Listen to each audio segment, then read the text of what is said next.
بسم اللہ الرحمن الرحیم۔ السلام علیکم۔ حضرت محمد صلی اللہ علیہ وآلہ وسلم کی ولادت کا واقعہ۔ امام الانبیاء حضرت محمد صلی اللہ علیہ وآلہ وسلم اس سرزمین میں آنے والے تمام انبیاء کرام، صحابہ، صالحین اور مومنین کے سردار اور امام ہیں، اور تمام انسانوں کی کامیابی کا واحد ذریعہ نبی کریم صلی اللہ علیہ وآلہ وسلم کی مبارک ذات اور آپ صلی اللہ علیہ وآلہ وسلم کی اطاعت ہے۔ اللہ تبارک و تعالیٰ نے حضور نبی کریم صلی اللہ علیہ وآلہ وسلم کی نبوت اور رسالت کی حقانیت ثابت کرنے کے لیے ہر طرح کے دلائل اور نشانیاں واضح طور پر دکھا دیں اور انسانیت کو اپنے سچے نبی کی حجت پر تمام کر دیا۔ آپ صلی اللہ علیہ وآلہ وسلم کے نبوت ملنے اور وحی آنے کے قبل ہی اللہ تبارک و تعالیٰ نے ایسے واقعات نمودار کیے جو آپ صلی اللہ علیہ وآلہ وسلم کے ایک سچے نبی ہونے کی دلیل تھی اور ایک ذی عقل شخص کے لیے واضح نشانیاں دی۔ ان نشانیوں اور معجزات میں نبی کی پیدائش کے وقت ہونے والے غیر معمولی واقعات بھی ہیں جو اس وقت موجود لوگوں نے اپنی آنکھوں سے دیکھی اور آپ صلی اللہ علیہ وآلہ وسلم کی نبوت کے گواہ ثابت ہوئے۔ جس رات اللہ تبارک و تعالیٰ کے حبیب محمد صلی اللہ علیہ وآلہ وسلم اس دنیا میں تشریف لائے، اس رات مکہ اور عرب کے لوگوں نے بہت سے عجائب اور مفقول فکری چیزیں دیکھیں، اور یہ باتیں نہ صرف اسلامی تاریخ بلکہ فارس کے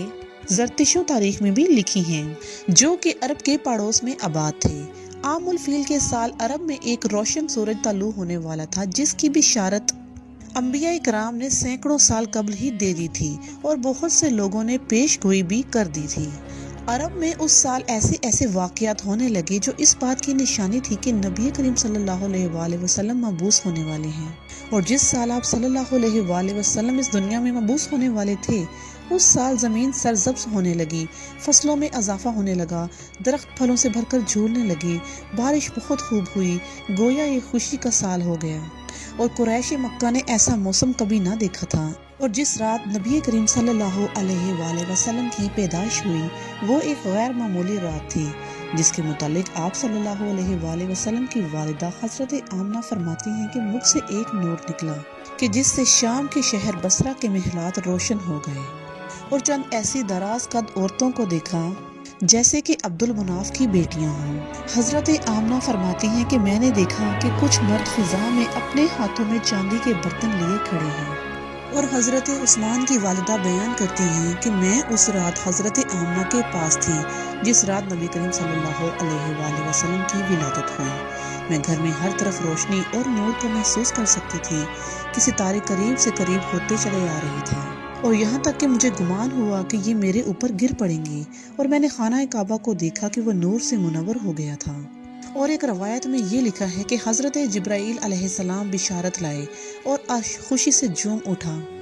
حورین اپنے محلات سے نکل آئیں اور عطر نچھاور کرنے لگی، اور اللہ تبارک و تعالیٰ نے حکم دیا کہ فردوس عالیہ آراستہ کر دو، نیز حضرت آمنہ کے گھر میں عدن سے پرندے بھیج دو جو اپنے چونچوں کے ذریعے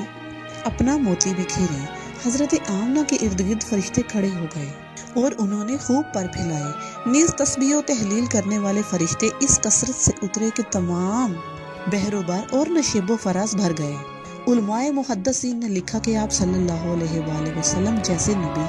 جب اس دنیا میں تشریف لائے، خانہ کعبہ میں کھڑے وہ بت جس کی قریش مکہ عبادت کیا کرتے تھے یعنی لات و عزا اور خبیل، تمام بت منہ کے بل گر پڑے، جبکہ اسی روایت میں کچھ محدثین نے لکھا کہ اس رات دنیا کے تمام بت اوندھے منہ الٹ گئے، اور آپ صلی اللہ علیہ وآلہ وسلم کی شب ولادت کسرا یعنی ایران کے بادشاہ کے محل میں زلزلہ آ گیا اور اس کے 14 کنگرے گر پڑے، اور فارس کا آتش کدہ جو 1000 سالوں سے جل رہا تھا اس کی آگ بھی بجھ گئی، اور یہ وہ واقعات تھے جو ایک نبی صلی اللہ علیہ وآلہ وسلم کے آنے کی خبر دے رہے تھے۔ نیز ہزاروں سالوں سے کی جانے والی پیشن گوئیاں اس رات مکمل ہو گئیں، وہ کروڑوں درود و سلام اللہ تبارک و تعالیٰ کے آخری نبی حضرت محمد صلی اللہ علیہ وآلہ وسلم پر اور آپ کی ذات پر صبح و شام